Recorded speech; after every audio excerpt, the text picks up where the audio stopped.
જય શ્રી કૃષ્ણ મિત્રો, શું તમે પણ એ જ રૂટીન પાઉંભાજી ખાઈને બોર થઈ ગયા છો? બનાવવાની રીતમાં અને મસાલા કરવામાં થોડાક ફેરફાર કરીને બનાવી લઈએ આ એકદમ જ ટેસ્ટી નવી પ્રકારની પાઉંભાજી. અને જો આ ચટણી આમાં ઉમેરીને તો પાઉંભાજીનો સ્વાદ 100 ગણો વધી જશે. બહારની ભાજી સાથે જે મસાલેદાર પાઉં હોય છે, આજે તેવા જ પાઉં આપણે પણ તૈયાર કરીશું. ચલો આજની આ ટેસ્ટી મસાલેદાર પાઉંભાજીની રેસીપી શરૂ કરીએ. તો સૌથી પહેલાં બધા શાકભાજીને બાફવા માટે એક કુકર લઈ લઈશું. તો અહીંયા 1 કપ ફ્લાવર લીધું છે અને તેને આ રીતે કટ કરી લીધું છે. સાથે જ 1 કપ દૂધીને મોટા પીસમાં કટ કરી લીધી છે. 2 મીડિયમ સાઇઝના બટેટાને આ રીતે મોટા ક્યુબ્સમાં કટ કરી લઈશું. કપના માપથી 1 કપ બટેટા છે. અને 1 નાના ગાજરને આ રીતે પીસમાં કટ કર્યા છે. 1 મોટા રીંગણની છાલ કાઢીને તેને પણ સુધારીને એડ કર્યું છે. હવે ભાજીમાં એકદમ જ સરસ કલર આવે તેના માટે 1 નાનું બીટ પણ ઉમેર્યું છે. આજની ભાજીમાં જે લાલ ચટક કલર છે તે આ બીટથી જ આવશે. બાફવા માટે 1 ગ્લાસ પાણી ઉમેરીશું ને અત્યારે જ 1 ચમચી લાલ મરચું પાવડર અને અડધી ચમચી પાઉંભાજી મસાલો ઉમેરી દઈશું. અત્યારે આ મસાલા ઉમેરવાથી પાઉંભાજીનો ટેસ્ટ ખૂબ જ સરસ આવે છે. અને હા, આ સિવાય પણ બીજા શાકભાજી ઉમેરી શકો છો. અને કુકરમાં 3 થી 4 વિસલ કરી લેવાની. અને 5 મિનિટ સીમ ઉપર રાખીને કૂક કરી લઈશું. એટલે બધા જ શાકભાજી એકદમ જ સરસ સોફ્ટ થઈ જશે અને સરસ રીતે બફાઈ પણ જશે. હવે કુકર ઠંડુ થઈ જાય પછી તેનું ઢાંકણ ખોલી આપણે શાકભાજીને સૌથી પહેલાં આ રીતે મેશ કરી લઈશું. હવે આમાં જે વધારાનું પાણી હતું તે મેં એક વાટકામાં કાઢી લીધેલું, તે આપણે આગળ ઉપયોગમાં લઈશું. તો બીટના લીધે કેટલો સરસ આ શાકભાજીનો કલર આવ્યો છે. પાઉંભાજીનો સ્વાદ 100 ગણો વધારવા માટે આજે આપણે એક પેસ્ટ તૈયાર કરીશું. તેના માટે 5 થી 6 કાશ્મીરી લાલ મરચાંને આપણે ગરમ પાણીમાં પલાળીને અડધો કલાક માટે રાખી દઈશું. અને પછી તે સોફ્ટ થઈ જાય એટલે મિક્સર જારમાં ઉમેરી દઈશું. આની સાથે ઉમેરીશું 12 થી 15 જેટલી લસણની કળી. અને હવે આપણે આની પેસ્ટ તૈયાર કરી લઈશું. જો જરૂર લાગે તો 1 ચમચી પાણી ઉમેરવું. એક વખત આ રીતે આ પેસ્ટ ઉમેરીને પાઉંભાજી જરૂરથી ટ્રાય કરજો. આનો ટેસ્ટ બહારની પાઉંભાજી જેવો જ આવશે. ભાજીને વઘારવા માટે એક કઢાઈમાં 2 થી 3 ચમચી તેલ ઉમેરીશું અને 1 કે 2 ચમચી બટર પણ ઉમેરીશું. 2 ડુંગળીને ઝીણી સમારીને ઉમેરી દીધી છે. અને હવે ડુંગળીને આપણે 2 મિનિટ માટે ફ્રાય કરી લઈશું.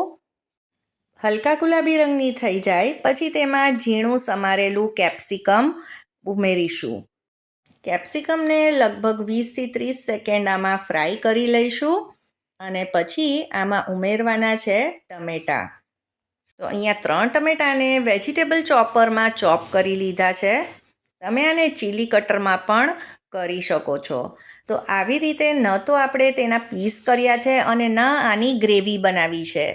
આ રીતે તમે જ્યારે અધકચરા ટમેટાં રાખશો ને તો તે આ પાઉંભાજીમાં ખૂબ જ સરસ લાગે છે.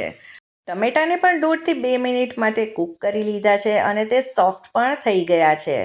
હવે લસણ અને મરચાંની જે પેસ્ટ છે તે આમાં લગભગ 2 ચમચી ઉમેરી દઈશું. વધારે તીખાશ માટે વધારે પણ ઉમેરી શકો છો. ચપટી હળદર ઉમેરીશું. અડધી ચમચી ધાણા જીરું પાવડર. અડધી ચમચી શેકેલા જીરાનો પાવડર. આનો સ્વાદ પણ પાઉંભાજીમાં સરસ આવે છે. અને 1.5 ચમચી જેટલો પાઉંભાજી મસાલો. અને 1 ચમચીથી થોડીક વધારે કસૂરી મેથી આ રીતે હાથોની મદદથી ક્રશ કરીને ઉમેરી દઈશું. તો એ તો તમને ખબર જ છે કે આપણે પંજાબી સબ્જીમાં કસૂરી મેથી તો ઉમેરતા જ હોઈએ છીએ. હવે આ બધા જ મસાલાને 1 મિનિટ માટે સાંતળી લઈએ. અને હવે આમાં જે શાકભાજી આપણે મેશ કરીને રાખેલા તે ઉમેરી દઈશું. અને સાથે જ જે પાણી આપણે રાખેલું તેને પણ આમાં એડ કરી દઈએ. હવે દરેકના ઘરમાં ભાજીની કન્સિસ્ટન્સી અલગ અલગ હોય છે. ઘણા થોડીક પાતળી રાખે છે, ઘણા એકદમ ઘાટી રાખે છે. તો તમે એ પ્રમાણે રાખી શકો છો. અને અત્યારે સ્વાદ પ્રમાણે મીઠું ઉમેરી દીધું છે. હવે આ જ્યારે કૂક થાય છે ત્યારે જ આપણે મેશરની મદદથી હળવા હાથે આ બધા જ શાકભાજીને મેશ કરી દઈશું. એટલે આમાં જો કોઈ પણ પીસ રહી ગયા હશે તો તે સરસ રીતે મેશ થઈ જશે. હજી થોડુંક પાણી મેં ઉમેર્યું છે કેમ કે હજી આપણે ભાજીને સરસ રીતે કૂક કરવાની છે. હવે ભાજીમાં એક મોટી ચમચી બટર ઉમેરીશું અને ઢાંકીને લગભગ 2 થી 3 મિનિટ માટે તેને કૂક કરીશું.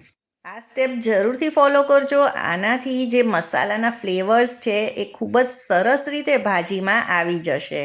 ભાજીમાં ઉપરથી સરસ ફ્લેવર આપવા માટે એક વઘાર ઉમેરી દઈએ. તેના માટે તેલમાં થોડુંક કાશ્મીરી લાલ મરચું નાખી અને ઉપરથી આ રીતે નાખી દઈશું અને બસ આપણી ભાજી તૈયાર છે. હવે 12 જેવા મસાલા પાઉં બનાવવા માટે 1.5 ચમચી જેટલું બટર લઈ લઈશું તવા ઉપર અને તેમાં આપણે પાઉંભાજી મસાલો અને લાલ મરચું પાવડર અને થોડાક લીલા ધાણા ઉમેરીશું અને તેને બસ 20 સેકન્ડ માટે આ રીતે કૂક થવા દઈશું.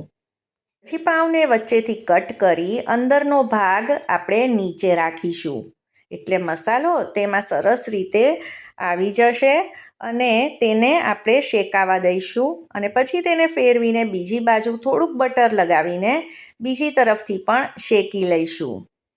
તો આ પાઉં એટલા બધા ટેસ્ટી લાગે છે કે આના લીધે ભાજીનો ટેસ્ટ પણ વધી જશે. ભાજી અને પાઉં બંને તૈયાર છે તો કરીએ તેને સર્વ. આજની આ મસાલેદાર પાઉંભાજીની રેસીપી એક વખત જરૂરથી ટ્રાય કરજો. બધાને ખૂબ જ ભાવશે. અને આજની આ રેસીપી જો પસંદ આવી હોય તો તેને લાઈક કરજો, શેર કરજો અને મારી ચેનલને જરૂરથી સબસ્ક્રાઈબ કરજો. સૌને જય શ્રી કૃષ્ણ.